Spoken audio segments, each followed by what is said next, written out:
ETF index mutual funds నేర్చుకుని stock మార్కెట్లో రాణించాలనుకుంటున్నారా? వెంటనే ఈ నెంబర్కి కాల్ చేయండి.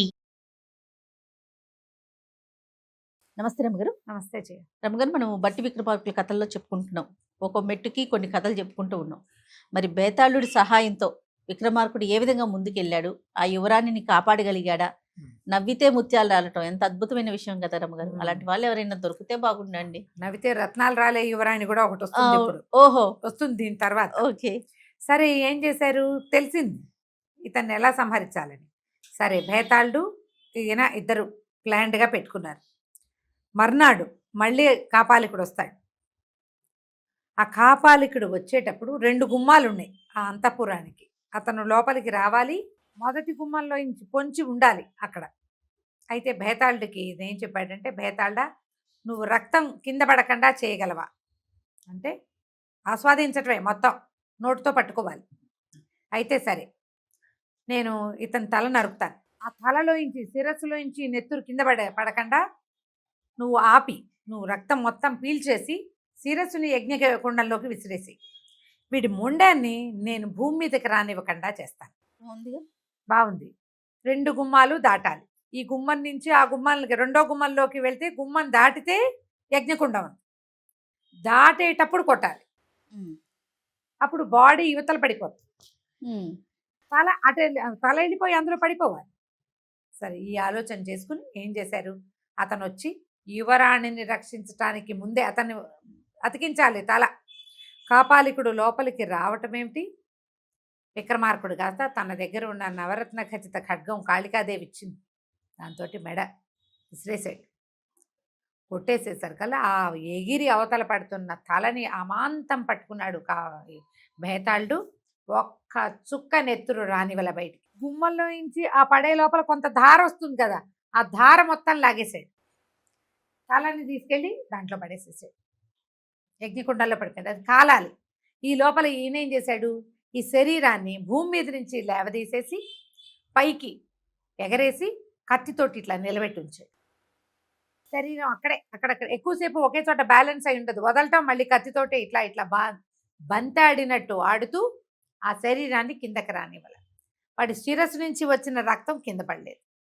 ఎప్పుడైతే ఆ శిరస్సు కాలిపోయిందో మరుక్షణం ఈ శరీరం పేలిపోయిందట.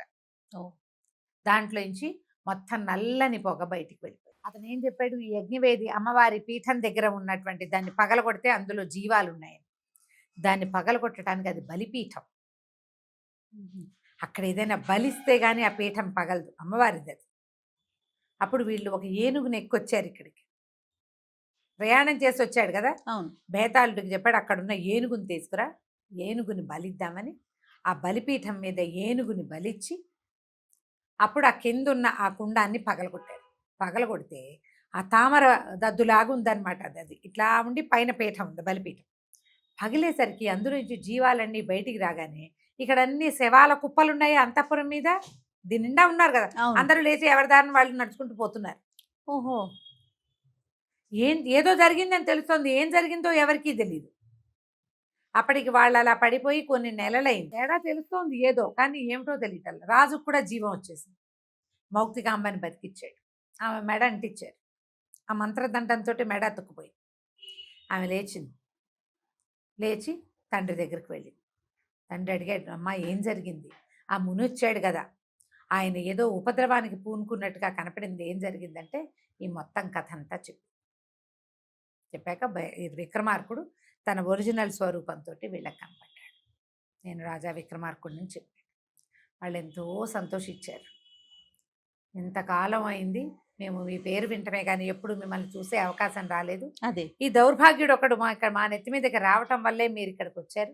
మా అమ్మాయిని వివాహం చేసుకోండి అని చెప్పి ఆ మౌక్తికాంబనిచ్చి వివాహం చేశారు. ఈ సందర్భంలో ఆమె నవ్విన ప్రతిసారి ముత్యాలు మూటగట్టారు. ఆ మూటగట్టిన ముత్యాలతో మౌక్తికాంబని తీసుకుని విక్రమార్కుడు మళ్ళీ వెనక్కి బయలుదేరాడు మధురానగరానికి. అయితే మధురానగర్ రాజు ఈయనకి ఇచ్చిన సమయం ఏమో 4 రోజులు. 4 రోజుల్లోగా నెలైనా రారనుకున్నారు. ఈరోజు ఆ రత్నమాల సౌందర్యాన్ని తలుచుకుంటున్నాడు. ఆయన తలుచుకుంటుంటే ఈ కర్కోటకుడు ఉన్నారుగా ఆయన చెలికాళ్ళు, వాళ్ళు ఏమన్నారంటే అట్లా కాదండి, మనం సేవక యువకుడికి ఇచ్చిన సమయం, ఆదిత్యుడికి ఇచ్చిన సమయం ఇంకొక రోజు ఉంది. రేపటికి చూద్దాం. రేపు రాకపోతే ఎల్లుండి మనం అతని దగ్గరికి వెళ్ళాలి కదా, అంతేగా. వాళ్ళ ఇంటికి వెళ్తాంగా, అప్పుడు పట్టేద్దాం ఆ అమ్మాయిని అన్నారు. ఆ 30వ రోజు కల్లా ఈ ఆదిత్యుడు మౌక్తికాంబతో సహా వచ్చేసాడు. వచ్చేసి ఈ అందగత్తెని, ఈ అమ్మాయిని రత్నమాలకు అప్పచెప్పి ముత్యాలు పట్టుకెళ్ళి రాజుగారికి అప్పచెప్పాడు. ఓకే. ఆశ్చర్యపోయారు. సాయంకాలం ఇక్కడికి వచ్చినటువంటి కర్కోటకుడు ఈ రత్నమాలతో పాటు నిలబడి ఉన్న ఈ అందాల మౌక్తికాంబని చూశాడు. ఈవిడ ఎవరు ఏమిటంటే వీళ్ళతో స్నేహమైందిగా. విక్రమార్కుడు ఏమీ దాచల. ముండక నగరపు రాజకుమార్తె. ఈమెకి వివాహం అయ్యే వరకు ఆమె నవ్వితే ముత్యాలు రాలుతాయి. వివాహం అయ్యే వరకే వివాహం అయిపోయింది, ఇంకా ముత్యాలు లేవు. అయ్యో. ఆఖరి ముత్యాలు మీకు తెచ్చిచ్చాం, వివాహం అయిపోయింది అని చెప్పి ఇప్పుడు నేను వివాహం చేసుకుని ఈమె నాది. ఈ అమ్మాయిని చూసే కళ్ళు మిరుమిట్లు కొలిపినాయి వాడికి. ముందుది పిశాచిలా కనపడుతుంది, రాత్రిపూట మాత్రమే సౌందర్యవతి ఆవిడ, ఏదో దేవకన్య అయి ఉండొచ్చు. ఈ మానవకాంతే, ఇదేమో మరీ బాగుంది. ఈ పిల్ల దేవకాంత చేతిని పట్టుకుంటే ఏం చేస్తుందో. ఈ అమ్మాయి ఏం చేస్తుంది, వాడెవడో మెండరికి నరికించుకుంది మాట్లాడకుండా. అబ్బో ఈ అమ్మాయి ఎంత అందగత్తెని తెచ్చాడో ఆదిత్యుడు అని చెప్పి మళ్ళీ రాజుకు వినిపించాడు. రాజు ఏదో సందర్భంలో ఇక్కడికి వచ్చి ఈ సౌందర్యవతిని చూశాడు. ఇప్పుడు ఆ వికార రూపంలో ఉండి రాత్రి అందగత్తే దయ్యి వచ్చేది ఉన్నా లేకపోయినా పర్వాలా, ఈ కావాలి నాకు. ఈ పిల్లని ఎట్లాగైనా పట్టుకోవాలి. ఏం చేయాలంటే వీళ్ళు మళ్ళీ బాగా ఆలోచించి మరి మనకిప్పుడు ముత్యాలు లభించినాయి కదా, నవరత్నాలు లభిస్తే మరీ బాగుంటుంది. ఈ నవరత్నాలు లభించాలంటే దీనికి ఒక ప్రత్యేకమైనది ఉంది. సప్త సముద్రాల అవతల ఒక నాగపట్టణం ఒకటి ఉంది. ఆ నాగపట్టణపు ఆ నాగప్రభువుకి ఒక మహాద్భుతమైనటువంటి సౌందర్యవతైన పుత్రికారత్నం ఉంది. ఆమె నవ్వితే నవరత్నాలు రాలుతాయట. నాగరత్నాలు అంటారు వాటిని. అవి రాలుతాయి. అవి పట్టుకురా, మకరకంఠ చేయించుకుంటాను నేను. మకరకంఠ అంటే ఈ మెడలో వేసుకునేది, దాని నిండా అవి గుచ్చుతారు, పాదాలకు కూడా పెట్టుకుంటారు. అట్లాంటివి నవరత్నాలు ఎక్కించుకోవాలి అందులో. అవి అయితే సర్పాల దగ్గర ఉండే రత్నాలు అయితే చాలా గొప్పవి, అవి పట్టుకురమ్మన్నారు. ఏమిటి మళ్ళీ పంపిస్తాడు ఈ రాజు, ఏమైనా ఇబ్బంది వస్తుందేమోనని అనుమానం మొదలైంది వీళ్ళకి. రత్నమాలతో అన్నాడు, రాజు మళ్ళీ నన్ను వెళ్ళమంటున్నాడు, నువ్వు సేఫ్గా ఉంటావు. ఎలాగా, నువ్వు దేవకాంతవి, నీ జోలికి ఎవరైనా వస్తే వాళ్ళని రాయం చేసేయగలవు నువ్వు. మరి ఇప్పుడు ఈ అమ్మాయి ఉందిగా మౌక్తికాంబ, అంటే మౌక్తికాంబ ఈ రత్నమాల ఏం చేసింది, ఈ మౌక్తికాంబని విగ్రహంగా మార్చేసింది. ఓహో. ఈమెకి ఇక అన్నం నీళ్లు గాలి ఏం అక్కర్లా, నువ్వు వచ్చాక ఈమెను పూర్తిగా మామూలు చేస్తాను నేను. 40 రోజుల పాటు నువ్వు ఊరెళ్తావు. ఈ 40 రోజులు ఈ మౌక్తికాంబ ఇలాగే విగ్రహ స్వరూపంలో ఉంటుంది. నా జోలికి ఎవరు వచ్చినా వాళ్ళ సంగతి నేను చూస్తాను. నాకైనా కాపలాకి అనంతుడు వాళ్ళు ఉన్నారు. అయితే ఇప్పుడు ఈ బాగానే ఉంది. ఇప్పుడు సప్త సముద్రాల అవతలంటే నేను ఎట్లా వెళ్ళాలి సప్త సముద్రాలకి అనగానే అనంతుడనే సర్పము, జలంధరుడు అనే కప్ప ఉన్నారు కదా. అనంతుడు అన్నాడు, స్వప్రభు ఇది చాలా సులువు, మీకు ఇక్కడ భేతాళుడి సహాయం అక్కర్లేదు. జలంధరుడు మిమ్మల్ని సప్త సముద్రాలు స్వరూపంతో దాటించగలడు. అతను మండూకం కాబట్టి అతని కనెక్షన్స్ ఉంటాయి. ఓ కప్ప నుంచి ఇంకో కప్ప మీదకి మీరు సులువుగా మారిపోతారు. వీళ్ళు మిమ్మల్ని దాటిస్తారు. మీరు వెళ్ళేది నాగలోకం, మీరు వెళ్ళేది నాగకన్యను చూడ్డానికి కదా. అక్కడ ఏదైనా సహాయం అవసరమైతే నన్ను తలుచుకోండి. ఈ నాగలోకము అని చెప్పబడేటువంటి దీపానికట మొత్తం చుట్టూత విషపు గన్నులు ఉంటాయట. అక్కడి నుంచి విషం ఇట్లా పైకి వస్తూ ఉంటుంది. అందులోకి వెళ్తే ఆ కాలకూట విషం ఊపిరాడకి చచ్చిపోతారు. సప్త సముద్రాలు దాటినా ఆ నాగలోక ప్రవేశం సులువే కాదు. ఆ నాగపట్టణంలోకి వెళ్ళలేరు సామాన్య మానవుల వల్ల, అసలు కాదు. మీకు అక్కడ ఏ సహాయం అవసరమైనా నేను వస్తాను, నన్ను తలుచుకోండి, నేను వచ్చేస్తా అని చెప్పి ఈ జలంధరుడి సహాయంతో సప్త సముద్రాలు దాటి వెళ్ళాడు రాజుగారు. సప్త సముద్రాలు దాటాక ఒక పట్టణానికి చేరాడు. అక్కడి నుంచి నాగపట్టణం ముందనమాట. ఇది నాగపట్టణానికి వెళ్ళడానికి కూడా ఉపాయం కావాలి. ఈ సముద్రాలు దాటిన తర్వాత అక్కడ ఒక ద్వీపంలో ఒక ఇంటి దగ్గర ఆగాడు. ఒక పూటకోళ్ళమ్మ ఆవిడ. పూటకోళ్ళు ఒక అవ్వ అలా ఉంది. ఒక పెద్ద ఆవిడ భోజనం పెట్టింది ఇతనికి, విక్రమార్కుడు. భోజనం చేశాక ఆవిడ ఏదో చాలా దిగులుగా ఉంది. కొంచెం 4 అయ్యేసరికల్లా మధ్యాహ్నం భోజనం అయింది. ఒక 2 గంటలు భోజనం అయిన తర్వాత ఆవిడ ఒక మూలకు వచ్చింది, ఏడుస్తుంది. ఏడుస్తుంటే విక్రమార్కుడు అడిగాడు, ఎందుకు అవ్వ ఏడుస్తున్నావు, ఏమన్నా ఇబ్బందిగా ఉందా, నీకేమన్నా సహాయం కావాలి, నీకేం కావాలంటే నేను అది చేస్తా, చక్కటి భోజనం పెట్టావు, నువ్వు చెప్పు నీకేం కావాలంటే. నాకేం కావాలి నాయన, ఈ ఊర్లో ఒక పెద్ద సమస్య వచ్చింది, మా రాజుగారికి 4 కూతుళ్ళు, అందులో పెద్దమ్మాయి పేరు మత్స్యమాల. రాజు మత్స్యమాలకి వివాహం చేశాడు. వివాహం అయిన రోజు రాత్రి పెళ్లి కుమారుడు చనిపోయాడు. ఓహో. ఆ తర్వాత ఆయన ఎన్నిసార్లు వివాహానికి తలపెట్టాడు. ప్రతి రాత్రి పెళ్లి కుమారుడు మరణించడం. పగలు వివాహం అవుతుంది, రాత్రి పెళ్లి కుమారుడు చచ్చిపోతాడు. తెల్లవారేసరికి చచ్చిపోతున్నారు. అయితే ఎవరో ఒక అదృష్టవంతుడి వల్ల ఈ అమ్మాయికి ఈ పరిస్థితి తప్పుతుందని జ్యోతిష్యం చెప్పబడింది. ఆ అదృష్టవంతుడు ఎవరో చూడ్డానికి ఇంటికి ఒక కుర్రాని చొప్పున తీసుకెళ్లి పెళ్లి చేస్తున్నారు. వాడు ఎవడో తెలియదు. ఇప్పటిదాకా వెళ్ళిన వాళ్ళంతా పోయారు. ఇవాళ రాత్రి వంతు మా అబ్బాయిది. చాతుర్వర్ణాల వాళ్ళని ప్రయత్నం చేశారు. ఎవడో అదృష్టవంతుడు, అదేలేండి, సామాన్య యువకుడి వల్లే ఈ సమస్య తీరుతుందని కూడా చెప్పబడింది. మీరు సామాన్యులం కాబట్టి మా పిల్లల్ని సెలెక్ట్ చేసుకుంటున్నారు. ఇవాళ రాత్రి మా అబ్బాయిది, రేపొద్దున బతికొస్తాడో రాడో, వీడు అదృష్టవంతుడు అవునో కాదో, ఇప్పటిదాకా వీడి అదృష్టం ఎక్కడా నిరూపించబడలేదు నాయన అనేసరికల్లా విక్రమార్కుడు అన్నాడు, ఏదో ఉంది విశేషమని, నువ్వు కంగారు పడకవా, నాకు పొద్దున భోజనం పెట్టావు, ఏదో దేశదిమ్మరిగా వచ్చా, మీ అబ్బాయి బదులు నేనుంటా, చూద్దాం ఏమవుతుంది అంటే. ఆవిడ లబలబడాడింది, ఇప్పుడు నా కష్టం తీరటం నాకు కావాలి, కానీ ఎవరో పరాయమ్మ కన్న బిడ్డ దేశదిమ్మరివి, నువ్వు ఏ దేశంలో నుంచో వచ్చి ఒక్క పూట అన్నం పెట్టిన భాగ్యానికి చచ్చిపోవటానికి వెళ్తావా నాయన నువ్వు అంటే. పర్వాలేదవా, నేను చచ్చిపోతానని భయపడకు, నువ్వు ప్రయత్నం చేద్దాం, నా వల్ల కాకపోతే పారిపోయి వచ్చేస్తా అని ఆవిడ్ని నమ్మించాడు. సాయంకాలం అయ్యేసరికల్లా మర్నాడు పెళ్ళి, పొద్దున్నే పెళ్లి చేస్తారు, రాత్రికి ఇది సామాన్లన్నీ వచ్చినాయి. వివాహానికి పెళ్లి కుమారుడికి కావాల్సినవన్నీ అవన్నీ పెట్టుకుని వాళ్ళు గుర్రం రథం అవి పంపిస్తే దాని మీద ఎక్కి వెళ్ళిపోయాడు విక్రమార్కుడు రాజుగారి కోటకి. పొద్దున్నే పెళ్ళి అయింది. వివాహ మహోత్సవ హడావిళ్ళన్నీ అయ్యేసరికి మధ్యాహ్నం అయింది. సాయంకాలం భోజనం పెట్టారు. చీకటి పడే వేళకి అంతఃపురంలోకి పంపించారు. రాజకుమార్తె వస్తుంది. ఈయన అంతఃపురం అంతా చూశాడు. ఇక్కడ ఏది ప్రమాదంగా కనిపిస్తున్న వ్యవహారం ఏదీ లేదు. క్లూ ఏం కనిపించట్లేదు. పోనీ రాజకుమార్తెకి వివాహం ఇష్టం లేదా, అదేమైనా చేస్తుందంటే ఆవిడ చూస్తే మామూలుగా అనేది అందగత్తె. ఆవిడకి 3 చెల్లెళ్ళు ఉన్నారు, అందరూ బాగున్నారు.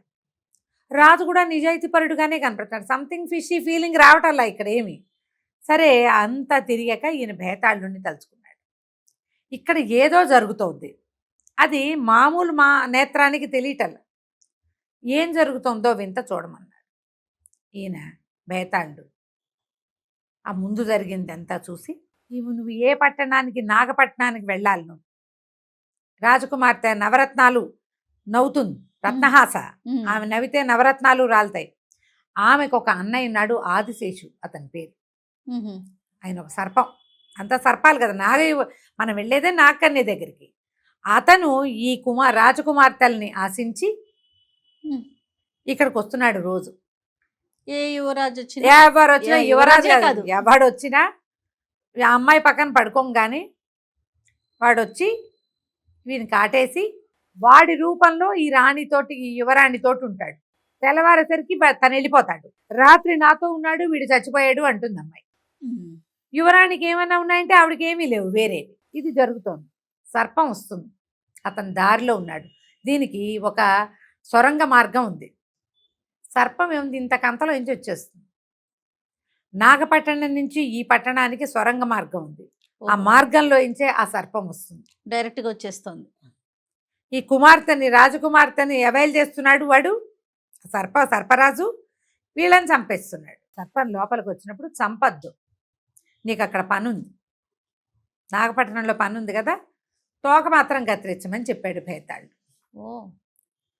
సరే, ఈయన ఏం చేశాడు, మంచం మీద పడుకున్నాడు. కాసేపు అయ్యాక యువరాణి వచ్చింది. యువరాణి రాగానే ఆవిడ మంచం మీద సాగోరు పడుకోగానే నేను ఇప్పుడే వస్తానని ఇతను ఏం చేశాడు, లేచి అవతలకి వెళ్ళిపోయాడు. వెళ్ళి ఒక మాటున్న దాగి ఉన్నాడు. ఆ లోపలికి వచ్చిన యువరాణి కళ్ళు మూసుకుంది, నిద్రపోయింది.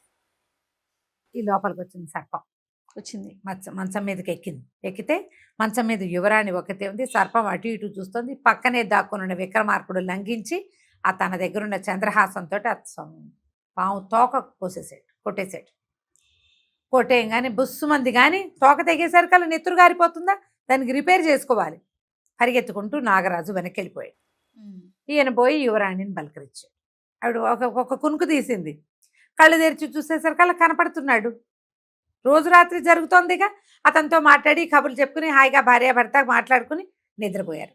తెల్లవారు లేచేసరికల్లా యువరాణి నవ్వుతూ నిద్ర లేచింది. పక్కన ఉన్నవాడు జీవించే ఉన్నాడు. ఎంత ఆశ్చర్యపోయారు వాళ్ళు, ఎట్లా జీవించున్నాడు. అప్పుడు ఈయన తన స్వరూపాన్ని వాళ్ళకి తెలియజేసేసరికల్లా ఈ రాజకుమార్తెలు ముగ్గురు కూడా మాకు కూడా ఇతనే భర్తగా కావాలని తండ్రిని కోరుకున్నారు. సరే, 4 రాజకుమార్తెలతోటి వివాహం అయింది విక్రమార్కుడికి.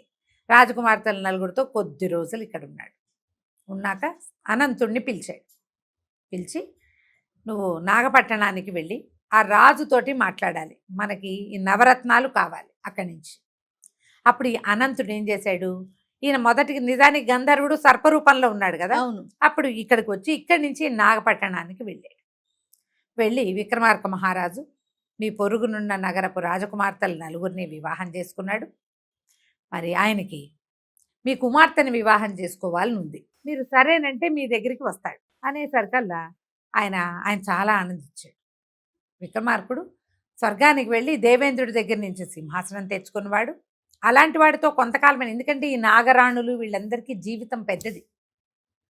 అంత వయసు వచ్చేదాకా మానవులు ఉండరు.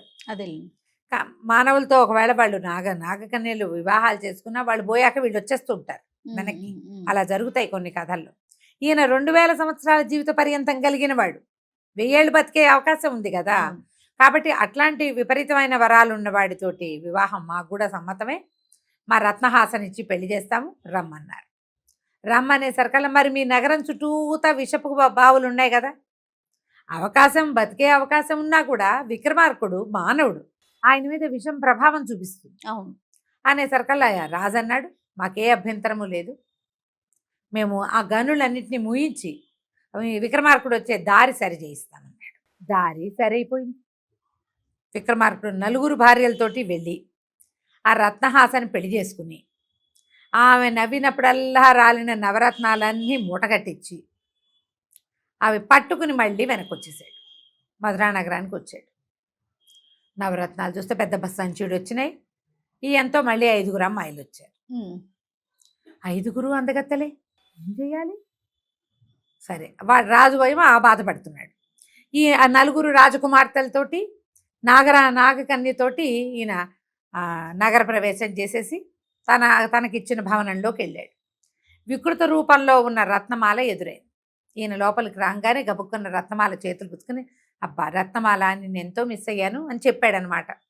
నీవు లేకుండా 40 రోజులు ఎట్లా గడిపానో నేను, నీ చేతి అన్నము లేదు, నీ పరిష్వంగము లేక నేను చిక్కిపోయాను రత్నమాల అని ఆమెను కవగిలించుకున్నాడు. ఆమె చూస్తే పరమ వికృత స్వరూపిణి. ఈ నాగకన్య ఆశ్చర్యపోయింది, ఇంత వికృత స్త్రీని ప్రేమించటం ఏమిటి ఈయన? నేనే చాలా అందగత్తెని, పైగా నేను నవ్వితే నవరత్నాలు రాలుతాయి. ఇక్కడ తీసుకొచ్చిన 4 రాజకుమార్తెలు ఒకళ్ళని మించిన ఒకళ్ళని అందగత్తెలు. అక్కడ ఒక విగ్రహ రూపంలో ఉంది, ఈయన వెళ్ళేసరికల్లా ఆవిడ మామూలుగా అయిపోయింది, ఆవిడ మరీ అందగత్తె. అందరిలోనూ చూస్తే పొద్దున్న చూస్తే రాత్రి కల్లోకి వచ్చేలాగా ఉంది రత్నమాల. ఈయన వీళ్ళందరినీ వదిలేసి నేను మిస్ అయ్యానని ఆవిడని గావలించుకుంటున్నాడు. చిర్రెత్తుకొచ్చేసింది ఆవిడ. రత్నమాల వంట చేసింది, ఆవిడ వండుతుంది బాగా. మధ్యాహ్నం భోజనం పెడితే నాగరాణికి అసలు తినబుద్ధే కాలేదు. ఆవిడ చేతితో అంత వికృత రూపిణి అయ్యేసరికి ఈమె చేతన్నం ఎట్లా మీరందరు తింటున్నారు, నేను తినలేకపోతున్నానంటే ఆయన నవ్వాడు. రత్నమాల సహజ రూపం నీకు తెలీదు అని ఈమెకు చూపించాలి నువ్వన్నాడు. ఆ లోపల నుంచి వచ్చిన అప్సరసను చూసి నిర్ఘాంతపోయారు అమ్మాయిలంతా. ఇదే ఈమె ఒరిజినల్ స్వరూపం. ఇంత అప్సరస దేవయోని అయినదే ఈయనని కావాలని విక్రమార్కుడితోటి ఉంటే మానవ మాత్రంలో మనమెంత, ఓ నాగకన్య అయితే మాత్రం ఎంత, దేవకన్య ఇంకా గొప్పది కదా. ఎంతో సంతోషంగా ఉన్నారు ఈ 6-7 రాజకుమార్తెలు.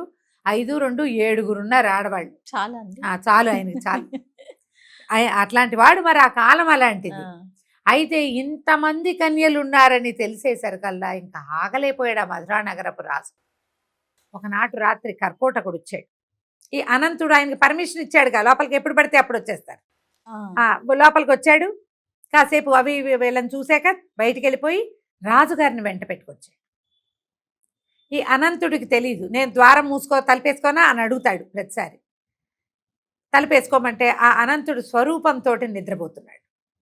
ఈ లోపలికి వచ్చిన రాజు, ఈ కర్కోటకుడు ఇద్దరు ఈ అనంతుడి తోక తొక్కేశారు.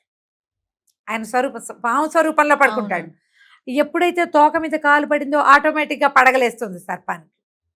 అతని కోరలు గుచ్చుకుని కర్కోటకుడు రాజు ఇద్దరూ పడిపోయారు. బుసలు వీళ్ళు దెబ్బ తగలంగానే వచ్చినటువంటి కేకలు వినేసరికల్లా ఏదో గలాభా జరుగుతుందని విక్రమార్కుడు లేచి బయటకు వచ్చాడు. కర్కోటకుడు రాజు ఇద్దరు పడున్నారు నేల మీద. విషయం ఎక్కిపోతారు. అనంతుడు తలదించుకున్నాడు. క్షమించండి ప్రభు, కావాలని చేయలేదు. ఆయన వెళ్ళిపోతానంటే నేను తలుపేసుకుని నా స్వరూపాన్ని పొంది నిద్రకు పడ్డాను. వీళ్ళు రావటమే నా తోక మీద కాలేశారు. అసంకల్పితంగా జరిగిపోయింది. ఇప్పుడు ఏం చేయమంటారు అన్నాడు.